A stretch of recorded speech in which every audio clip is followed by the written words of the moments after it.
Hello. I hope that you're well.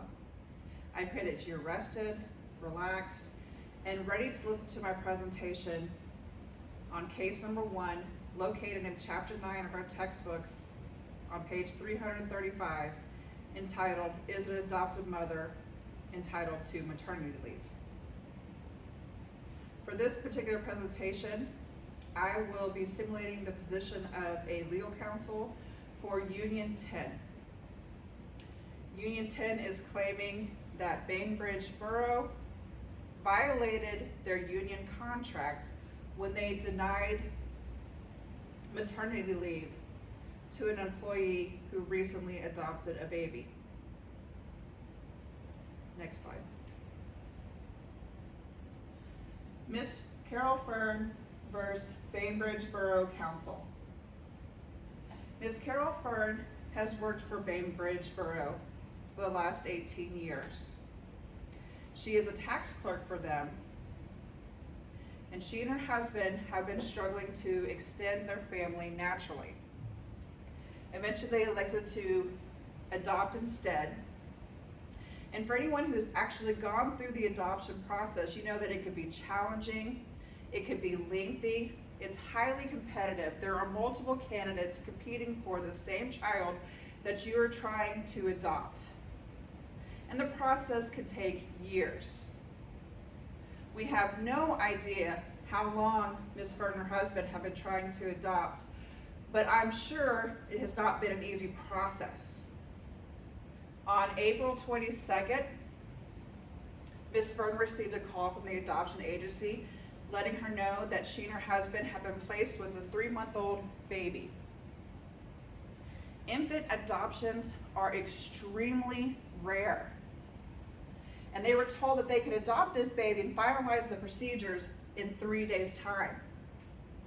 Nonetheless, Ms. Fern is such a dedicated employee that she elected to delay the adoption procedures until the end of April, rather than the beginning of May, because April is such a busy tax season for her employer, and she didn't want to leave them during this busy season. The adoption was delayed until May 2nd.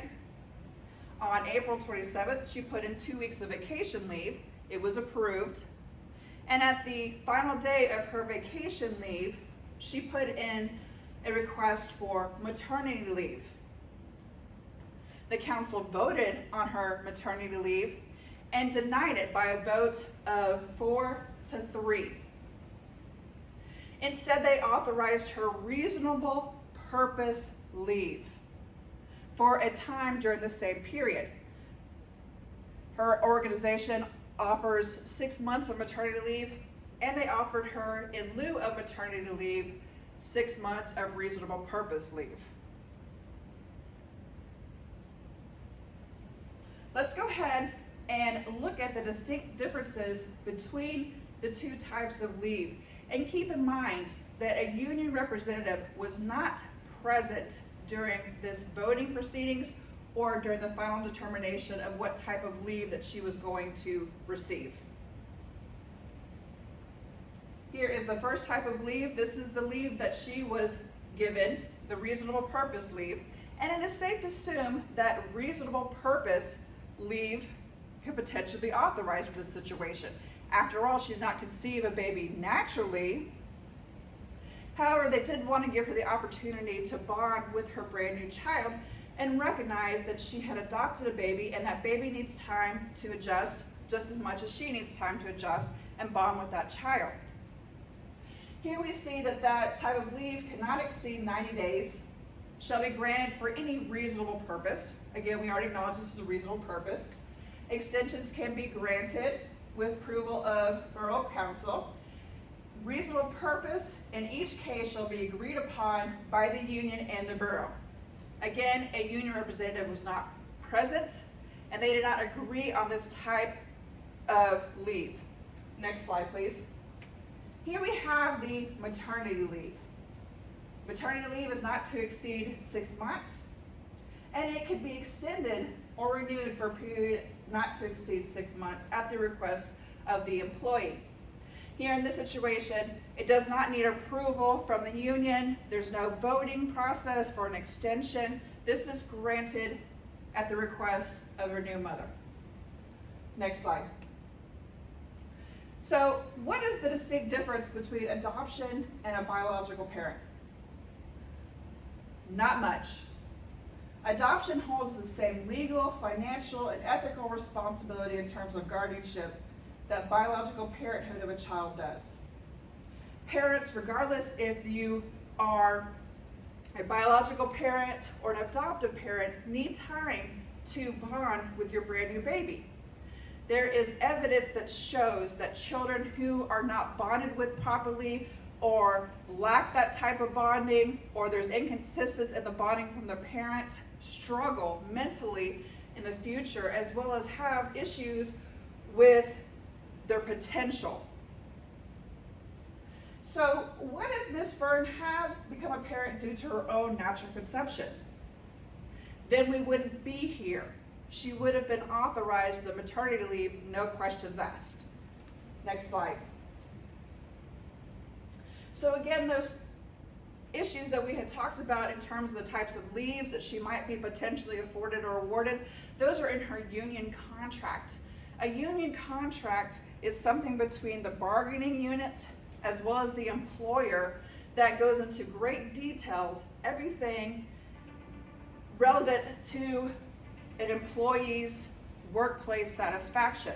It talks about wages, it talks about compensations, the amount of hours you could work, and in this case it also talks about the types of leaves that they will afford employees, both paid and unpaid. As we know, union contracts can be several pages up to several hundred pages. Regardless, they are legally binding contracts, and there are various options to utilize for labor disputes. One of those options is the grievance procedure. A grievance procedure a lot of times will be used in lieu of a striking clause. So what that means is a union will agree not to strike if a neutral party arbitrator is used instead to determine a resolution to a dispute that the union and the employer cannot agree upon.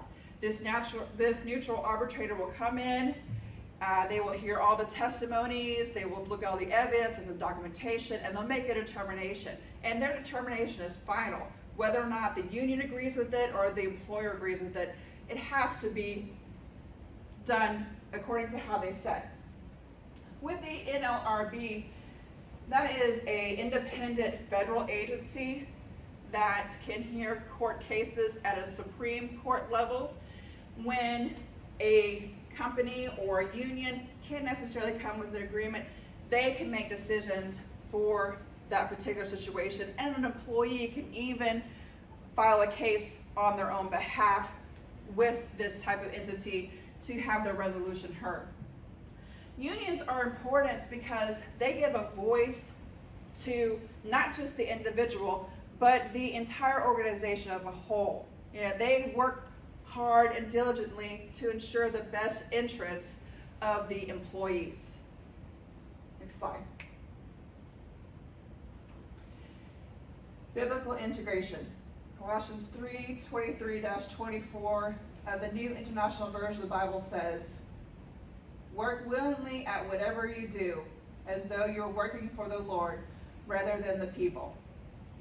Ephesians 1:5 of the New International Version of the Bible tells us, "In love, he predestined us to be adopted as his son through Jesus Christ, in accordance with his pleasure and will."